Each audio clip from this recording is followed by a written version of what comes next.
شلوار کے پانچے عام حالات میں بھی اوپر رکھنا واجب ہے. یعنی نماز کے اندر نماز کے باہر بھی رکھنا لازم حرام ہے یا نماز ہو جاتی ہے یا نہیں؟ نہیں. نماز نبی صلی اللہ علیہ وسلم نے فرمایا کہ لا يقبل اللہ صلاۃ رجل مسبل ازارہ، اللہ اس کی نماز قبول نہیں کرتے جو ازار اپنے ٹخنوں سے نیچے رکھتا ہے، تو قبول نہیں ہوتی نماز. باقی فقہی لحاظ سے فرض ادا ہو جاتا ہے. ایسی حدیثوں کا مطلب یہ ہوتا ہے کہ اس پہ جو ثواب مرتب ہونا چاہیے تھا وہ مرتب نہیں ہوتا. جیسے حدیث میں آتا ہے جو روزے میں غیبت کرے تو روزہ ٹوٹ جائے گا. تو ٹوٹنے کا مطلب یہ نہیں کہ اب قضا لازم ہے، وہ فقہی لحاظ سے اسلامی قانون کے لحاظ سے تو ہو گیا، لیکن اس کی جو برکتیں تھیں وہ حاصل نہیں ہوگی. صحیح، جزاک. چلیں بھائی، ایک شخص جو نہ نماز پڑھتا ہو نہ روزے رکھتا ہو اس کو زکوٰۃ دینا کیسا ہے؟ جائز ہے، لیکن کوشش کریں دیندار لوگوں کو دیں. زکوٰۃ تو کوئی بھی مسلمان غریب ہو اس کو دینے سے ادا ہو جائے گی.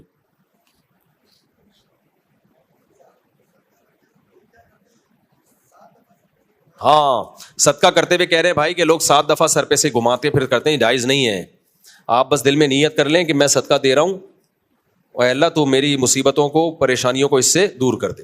کوئی بیمار ہے صدقہ کرنا چاہ رہے ہیں، اللہ میں صدقہ کر رہا ہوں تو میرے بیمار کو تو ٹھیک کر دے. ایک دعا ہے، اس کو گھمانا ومانا ویسے یہ بیکار بات ہے. السلام علیکم. اگر عورت نے روزہ رکھا اور مینسز ہو گئے تو روزہ توڑ سکتی ہے؟ جی، جب عورت کو نے روزہ رکھا اور مینسز آ گئے روزے کے دوران تو روزہ ٹوٹ گیا، اس کا کھانا پینا شروع کر دے وہ. لیکن اگر مینسز تھے اور روزہ نہیں رکھا، مینسز کی وجہ سے روزہ چھوڑ دیا اور روزے کی دوران روزہ جب چھوڑا ہوا تھا اور مینسز بند ہو گئے تو پھر اس پر کھانا پینا ناجائز ہو جائے گا اس کے لیے. اگرچہ روزہ تو نہیں ہوا کیونکہ صبح صادق سے تو روزے نہیں ہے نا، دوپہر 12 بجے مینسز بند ہو گئے تو چونکہ پاک ہو گئی ہے تو اب اس کو روزے داروں کی طرح رہنا لازم ہو گیا ہے، تو اب اس کے لیے کھانا پینا جائز نہیں ہے. لیکن یہ روزہ قضا کرنا پڑے گا کیونکہ صبح سے تو روزہ نہیں تھا نا اس کا.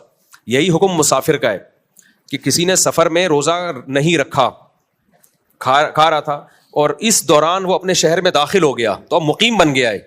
اب چونکہ مقیم بن گیا ہے تو رمضان میں اب اس پہ افطاری تک روزے داروں کی طرح رہنا لازم ہے اس کے اوپر. اب وہ کھا پی نہیں سکتا کیونکہ مقیم بن گیا ہے نا، تو مقیمہ والے حکام ہوں گے. ہاں قضا بھی کرے گا بعد میں، لیکن افطاری تک اب اس کے لیے کھانا پینا جائز نہیں ہے، وہ روزے داروں کی طرح رہنا لازم ہے اس پر. السلام علیکم مفتی صاحب.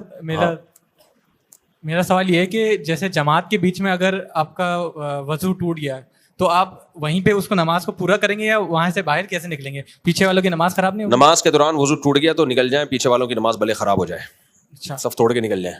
اچھا، ایک سوال اور یہ ہے کہ حیض کے دوران جو عورت مصحف کو قرآن نہیں چھو سکتی، اگر قرأت کرنا چاہے وہ بھی نہیں کر سکتی؟ نہیں، دل میں ناپاکی کی حالت میں قرآن مجید کی تلاوت جائز نہیں ہے. دعائیں پڑھ سکتی ہیں قرآن کی، آیت الکرسی، سورہ فلق، سورہ ناس، یہ رقیہ کی نیت سے، دم کی نیت سے پڑھی جا سکتی ہیں. تسبیحات ہیں، درود شریف ہیں، باقی ساری عبادتیں ہو سکتی ہیں. جی حضرت.